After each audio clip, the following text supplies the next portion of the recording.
Olá, irmãos. Saúdo cada um de vocês com a graça e a paz do nosso Senhor Jesus Cristo. Amém?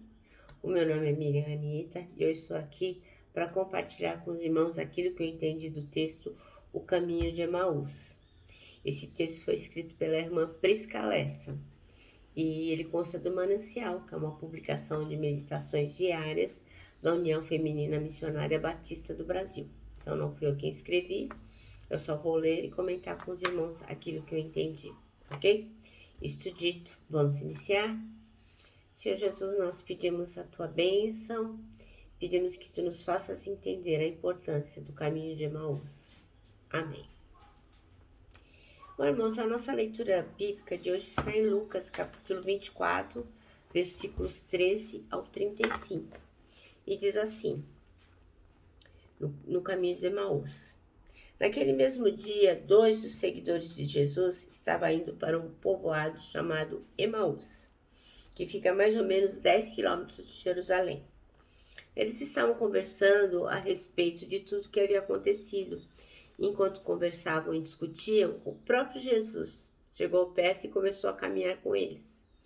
Mas alguma coisa não deixou que eles o reconhecessem. Então Jesus perguntou: "O que é que vocês estão conversando pelo caminho?" Eles pararam, com um jeito triste, e um deles, chamado Cleopas, disse: "Será que você é o único morador de Jerusalém que não sabe o que aconteceu lá nos últimos dias?" "E o que foi?" perguntou ele. E eles responderam: "O que aconteceu com Jesus de Nazaré? Este homem era profeta e para Deus e para todo o povo ele era poderoso em atos e palavras. Os chefes dos sacerdotes e os nossos líderes o entregaram para ser condenado à morte e o crucificaram. E a nossa esperança era que fosse ele quem iria libertar o povo de Israel. Porém, já faz 3 dias que tudo isso aconteceu. Algumas mulheres do nosso grupo nos deixaram espantados, pois foram de madrugada ao túmulo e não encontraram o corpo dele. Voltaram dizendo que viram anjos e que estes afirmaram que ele está vivo. Alguns de nosso grupo foram ao túmulo e viram que realmente aconteceu o que as mulheres disseram, mas não viram Jesus." Então Jesus lhes disse: "Como vocês demoram a entender, a crer em tudo que os profetas disseram? Pois era preciso que o Messias sofresse e assim recebesse de Deus toda a glória." E começou a explicar-lhe todas as passagens das Escrituras Sagradas que falavam dele, iniciando com o livro de Moisés e os escritos de todos os profetas. Quando chegaram perto do povoado para onde iam, Jesus fez com quem ia para mais longe.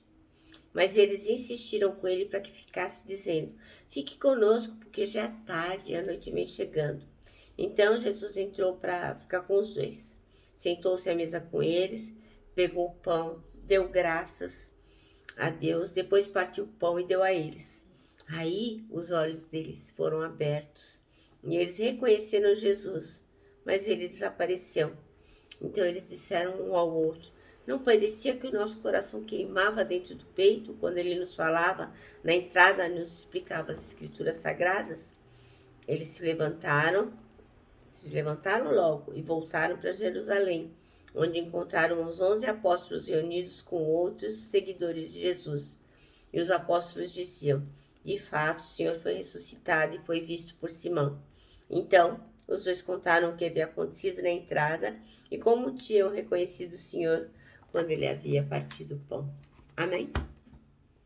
Bom, irmãos, então, o nosso texto vai falar sobre o caminho de Emaús. O versículo é o 32 e o 33a. Não estava ardendo os nossos corações dentro de nós enquanto ele nos falava no caminho e nos expunha as Escrituras? Levantaram-se e voltaram imediatamente para Jerusalém. Bom, então a Prisca Lessa diz que os discípulos estavam bem confusos, sem entender o porquê da morte de Jesus. Será que toda aquela esperança, tudo aquilo que eles tinham no peito, tinha sido um sonho? Não tinha valido de nada. E aí eles partiram super desanimados. E no caminho, quem se uniu a eles? Jesus Cristo se uniu a eles como se fosse apenas um viajante. ouvindo atentamente. Havia muitas lacunas na fé deles, né? Coisas que eles não entendiam. E Jesus começou a expor as escrituras, a explicar, foi falando ali mesmo no caminho. Porque Deus fala com a gente, Deus fala conosco, em casa, no caminho de Emaús, no trabalho, na faculdade, onde quer que for, o Senhor fala conosco, Ele chega até nós. Então, aqueles corações estavam super desanimados, sem esperança. E, de repente, eles foram reavivados mediante a pregação da palavra. Eles decidiram voltar para Jerusalém e se reunir com os demais discípulos. Eles já não queriam estar a sós e afastados da comunhão com o corpo. Então, eles voltaram, começaram do começo. Isso me lembra uma história, uma pequena historinha que eu vou contar para os irmãos. Quando eu era criança, pegava uma tangerina, uma mexerica para descascar, eu corria para o meu pai e dizia: pai, começa o começo? O que eu queria é que ele fizesse o primeiro rasgo na casca, aquilo que eu achava que era o mais difícil para minhas pequenas mãozinhas. Se a casca era daquelas bem difíceis, casca cascuda, ele acaba descascando toda a fruta para mim. Mas eu gostava mesmo era de terminar sozinha e descascar. Só precisava mesmo da força do meu pai para fazer aquele começo. Começar o começo. Meu pai morreu há muito tempo, eu tinha apenas 9 anos. E é uma pena, né? Eu não sou mais criança. Mas mesmo assim, eu ainda tenho desejo, muitas vezes, de ter meu pai perto de mim, para que ele possa começar o começo de algumas coisas, de tantas cascas duras que eu encontro ainda hoje pelo caminho. Hoje, logicamente, as minhas mexericas, as minhas tangerinas são outras. Então, eu preciso descascar as dificuldades que eu tenho no trabalho, os obstáculos que eu tenho no relacionamento com as pessoas, com meus amigos, alguns problemas que a gente tem na família da gente.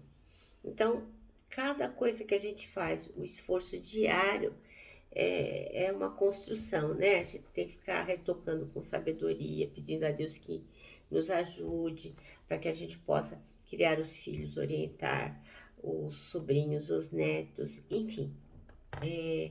É sempre tão difícil, né?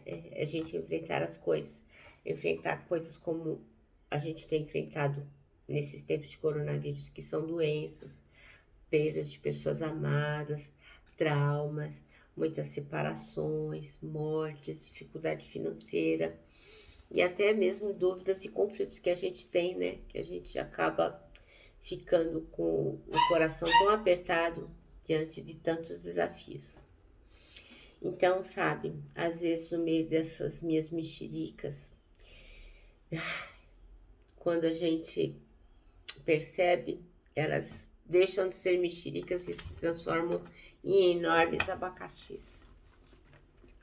Então, talvez como os discípulos, você esteja no caminho de Emaús, afastado, distante da comunhão com os irmãos, distante da fé. Porque às vezes você vai na igreja, mas está distante de tantas coisas de Deus, né? Porque você vai à igreja, você tá num grupo de WhatsApp, você às vezes ouve uma pregação, mas não tem compromisso, não se envolveu com as coisas do Senhor. Então talvez você esteja no caminho de Emaús, afastado e distante da comunhão, ainda aqui perto. Então, se esse é o seu caso, eu vou dizer para você que só existe um caminho para que o seu coração incrédulo seja aquecido. Volte-se para a palavra. Só a palavra de Deus pode levá-lo à fé. Ouvir a palavra de Deus vai transformar a sua vida. Então, nesses momentos de dificuldade, você tem que se voltar para Deus e pedir para Ele, como eu pedia para o meu pai. Pai, começa o começo, pois somente Ele vivifica os corações cauterizados e desesperados. Então, Cristo está no caminho. Você tem que pedir para Ele que Ele abra os seus olhos, abra a palavra e ouça o que Deus tem para dizer para você. Isso é fundamental.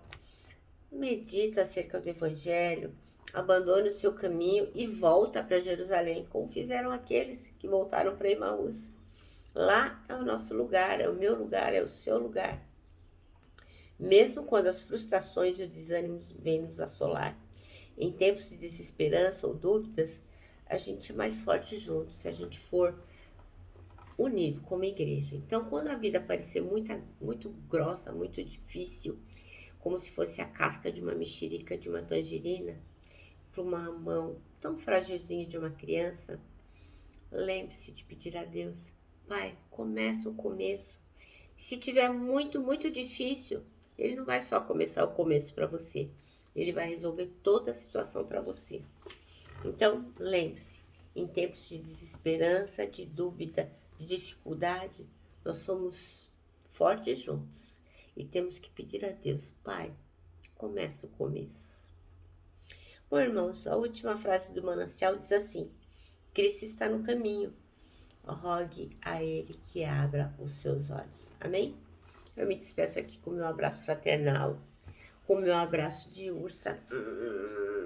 Lembrando que em 2021 ninguém solta a mão de ninguém. E lógico, que a nossa palavra de ordem que é saudades.